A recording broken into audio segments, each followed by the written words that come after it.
أعوذ بالله من الشيطان الرجيم. بسم الله الرحمن الرحيم. إن المتقين في جنات وعيون.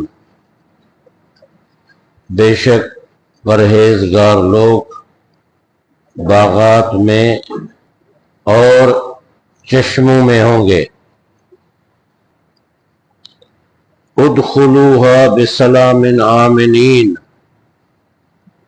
انہیں کہا جائے گا تم داخل ہو جاؤ ان میں سلامتی کے ساتھ، باامن. اس سے پہلے جہنمیوں کا تذکرہ تھا، دوزخیوں کی بات تھی. اب ان فرما برداروں کی بات ہے جنہوں نے دنیا میں اللہ تعالیٰ کی بات کو مانا. اب ان کا اعزاز کیا جائے گا کہ وہ باغات اور چشمے جو دنیا میں آدمی کو پسند ہوتے ہیں، تو جنت میں بھی اللہ تعالیٰ نے یہ نعمتیں رکھی ہیں. اور ان سے کہا جائے گا کہ امن کے ساتھ، سلامتی اور امن کے ساتھ تم داخل ہو جاؤ ان میں. وَنَزَعْنَا مَا فِي صُدُورٍ مِّنْ غِلٍّ اخواناً علی سرر متقابلین. اور ہم نکال دیں گے جو کچھ ان کے سینوں میں ہوگا باہم کوئی کینہ. کینہ مانا بغض و عداوت، اندر دل میں جو کھوٹ ہوتا ہے وہ ہم نکال دیں گے. وہ بھائی بھائی ہوں گے تختوں پر آمنے سامنے. مطلب یہ کہ دنیا میں اگر کوئی آپس میں رنجش ان کی ہوئی ہوگی تو قیامت کے دن جو ہے اللہ تعالیٰ اس کو بھی نکال دے گا.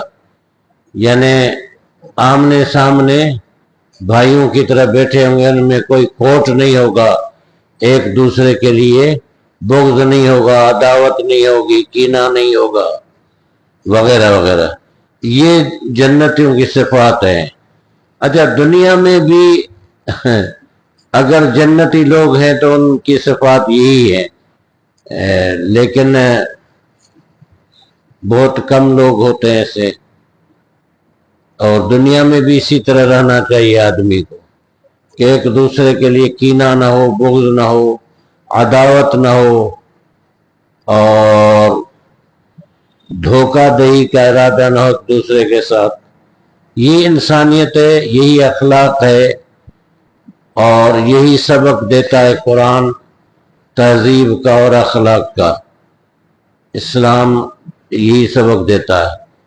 اور دنیا کے جتنے بھی لوگ دوسروں کو اچھا مشورہ دینے والے گزرے ہیں یا آئے یا موجود آئیں گے، وہ بھی یہی بات کہتے ہیں. وہ خواہ کتنے فارمرز ہو، گوتم بدھ ہو، سکھوں کا رہنما ہو یا کوئی اور ہو، وہ لوگ بھی یہی بات کرتے ہیں. لیکن پھر اعتراض ہوگا کہ پھر ان میں اور ہمارے اندر فرق کیا ہے؟ ان کی بات ہم مانے یا؟ فرق یہ ہے کہ ان کی باتیں جو ہے وہ وحی الہی کی طرف سے نہیں، خدا کی طرف سے نہیں. ان کے اپنے اندر جو صلاحیت اللہ نے رکھی ہے وہ اتنی حد تک ہے، وہ دائمی بھی نہیں، ہمیشہ بھی نہیں ہوں گی. اور ان میں وہ تاثیر بھی نہیں ہے جو کہ وحی الہی کے حوالے سے انبیاء کی تعلیمات میں ہے.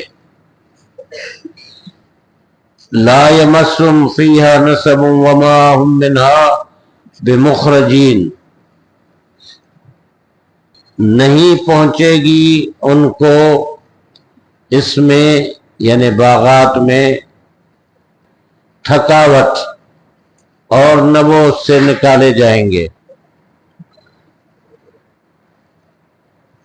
ایک تو دنیا میں آدمی ایک جگہ رہتے رہتے بیٹھے بیٹھے تھک جاتا ہے، کیونکہ ہر وقت یہ منظر دیکھ رہا ہوں، ہر وقت یہی چیز دیکھ رہا ہوں، لیکن وہاں ایسی کوئی بات نہیں ہوگی، اور نہیں وہ اسے نکالے جانے کا ڈر ہوگا، ہاں نکالے جانے کا ڈر نہیں ہوگا کہ اب نکالے جائیں گے۔ اب یہ خوبیاں دیکھو جنت کی، جس کو ہم نے دیکھا تو نہیں ہے، نہ کوئی واپس آ کر کے ہمیں بتائے گا۔ چلیں، نبئ عبادی انی انا الغفور الرحیم، اے پیغمبر بتا دیجئے میرے بندوں کو، بے شک میں بہت زیادہ بخشنے والا، رحم کرنے والا ہوں۔ یہ بھی خوشخبری ہے انسانوں کے لیے کہ اللہ فرماتا ہے کہ میں غفور و رحیم ہوں تمہارے لیے۔ انسان سے کوتاہیاں تو ہوتی ہے، غلطیاں بھی ہوتی ہیں، کمزوری بھی ہے آدمی کی، اگر اللہ کی طرف سے یہ غفور و رحیم اور رحمت اور برکت نہ ہو تو ہم تو قدم قدم پر اگر پکڑے جائیں تو حساب تو نہیں دے سکتے۔ وَأَنَّ عَذَابِي هُوَ الْعَذَابُ الْعَلِيمُ، اور بے شک بلا شبہ میرا عذاب وہی عذاب بڑا دردناک ہے۔ یعنی ایک طرف رب العالمین کی رحمت بھی اتنی ہے اور بغاوت کرنے والوں کے لیے عذاب بھی ایسا ہی ہے۔ وَنَبِّئْهُمْ عَنْ ضَيْفِ إِبْرَاهِيمَ إِذْ دَخَلُوا عَلَيْهِ فَقَالُوا سَلَامًا قَالَ إِنَّا مِنْكُمْ وَجِلُونَ قَالُوا لَا تَوْجَلْ إِنَّا نُبَشِّرُكَ بِغُلَامٍ عَلِيمٍ، اور ان کو بتا دیجئے ابراہیم کے مہمانوں کے متعلق، جس وقت وہ داخل ہوئے اس پر تو انہوں نے کہا ہم سلام کرتے ہیں۔ ابراہیم نے کہا بے شک ہم تو تم سے ڈرتے ہیں، وجلون ڈرتے ہیں۔ یہ ہوا کئی جگہ قرآن میں آیا ہے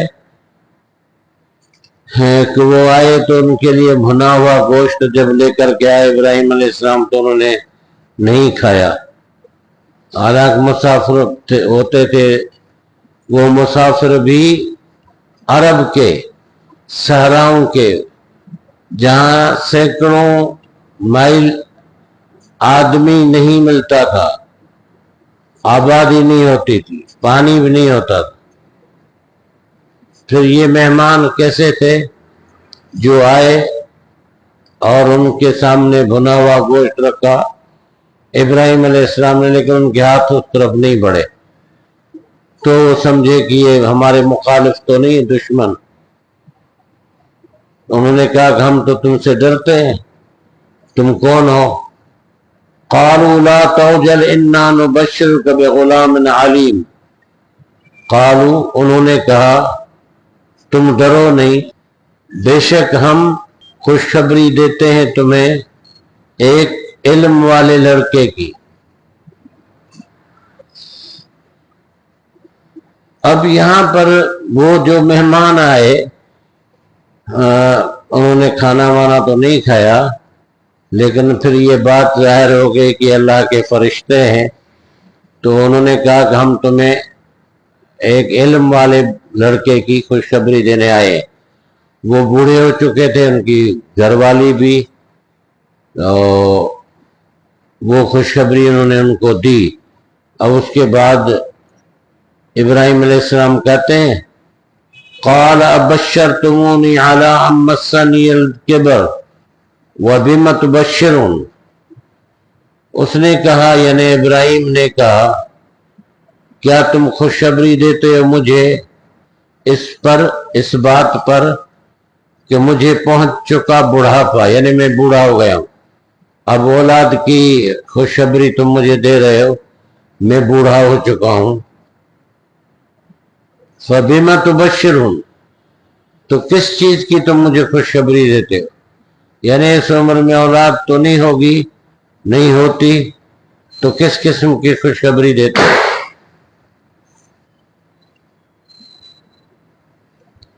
قالوا بشرناک بالحق فلا تکن من القانتین، انہوں نے کہا کہ ہم تمہیں بشارت دیتے ہیں حق کی، حق مانا سچ کی، لہذا تم نا امیدوں میں سے نہ بنو۔ قال ومن يقنط من رحمت ربه الا الضالون، ابراہیم نے کہا اور کون نا امید ہوتا ہے اپنے رب کی رحمت سے مگر گمراہ لوگ، یعنی اللہ کی رحمت سے کوئی مایوس نہیں ہوتا، گمراہ لوگ میں۔ یہ جو خودکشیاں ہوتی ہیں،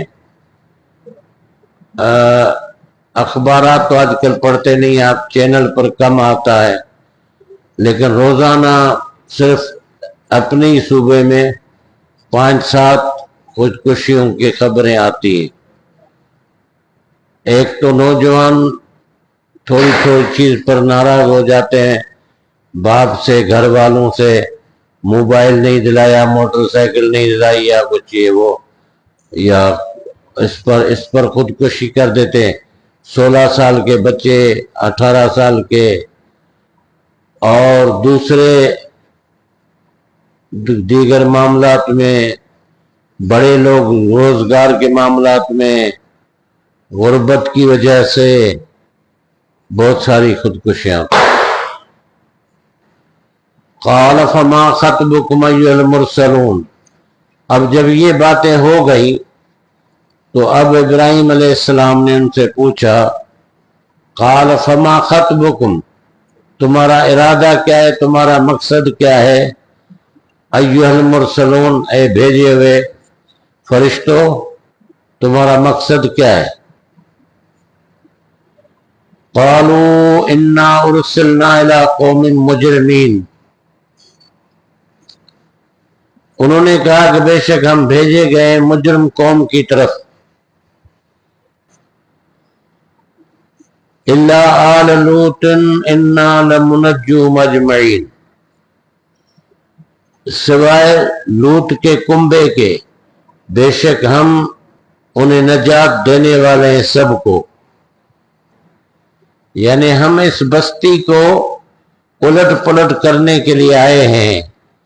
مجرم بستی ہے لوط علیہ السلام کی، مگر سوائے لوط کے کنبے کے، خاندان کے، ان کو ہم بچا کے رکھیں گے، ان کو ہم کچھ نہیں کریں گے، ان پر عذاب نہیں آئے گا۔ آل لوط مانا لوط کے خاندان، ماننے والے بھی تھوڑے تھے شامل، وہ اس کے حال میں ہی آ گئے۔ اب رسول اللہ صلی اللہ علیہ وسلم کے حال میں جو امتی آپ پر ایمان لائے وہ سب اس میں شامل ہے، لیکن ابو لہب چچا تھے وہ تو شامل نہیں۔ الا امرأته قدرنا انہا لمن الغابرین، سوائے اس کی بیوی کے ہم نے مقدر کر دیا ہے کہ بے شک وہ پیچھے رہنے والوں میں سے ہوگی، یعنی وہ تقدیر الہی میں پیچھے رہنے والوں میں سے ہوگی۔ عذاب، پیغمبر کی بیوی، پیغمبر کی بیوی پیغمبر کی مخالف تھی۔ 2 بیویاں ایسی، ایک لوط علیہ السلام کی بیوی اور دوسری نوح علیہ السلام کی، وہ بھی نہیں میں سے، اور 2 خواتین جو ہیں ان کی تعریف آئی قرآن میں، حضرت مریم علیہ السلام کی اور فرعون کی بیوی، ٹھیک ہے۔ الحمدللہ رب العالمین، الصلاۃ والسلام علیہ اللہم ارحمنا وانصرنا وعافنا